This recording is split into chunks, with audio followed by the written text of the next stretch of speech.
Hello everyone, welcome to Sanmarga classes. ಸಂಖ್ಯಾ ಪದ್ಧತಿಯ ಅಧ್ಯಾಯದ 16ನೇ ಪ್ರಶ್ನೆಯನ್ನ ಗಮನಿಸಿ.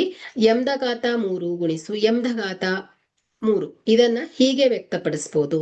ಆಯ್ಕೆ ಎ m⁻6, ಆಯ್ಕೆ ಬಿ m⁻9, ಆಯ್ಕೆ ಸಿ m⁻1, ಆಯ್ಕೆ ಡಿ m⁻0.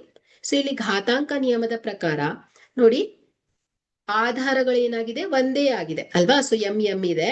ಸೊ ಹೊಂದಿರುವಂತಹ ಪದಗಳನ್ನ ಇಲ್ಲಿ ಅವುಗಳ ಘಾತಾಂಕಗಳನ್ನ ಏನ್ ಮಾಡ್ಬೋದು ಹೇಳಿ, ಕೂಡಿಸ್ಬೋದು ಅಲ್ವಾ.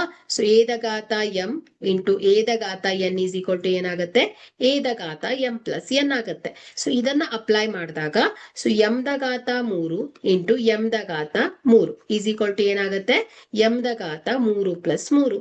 ಹಾಗಾದ್ರೆ m⁻6 ಆಗತ್ತೆ. ಹಾಗಾದ್ರೆ ಕೊಟ್ಟಿರುವಂತಹ ಆಯ್ಕೆಯನ್ನ ಗಮನಿಸಿ.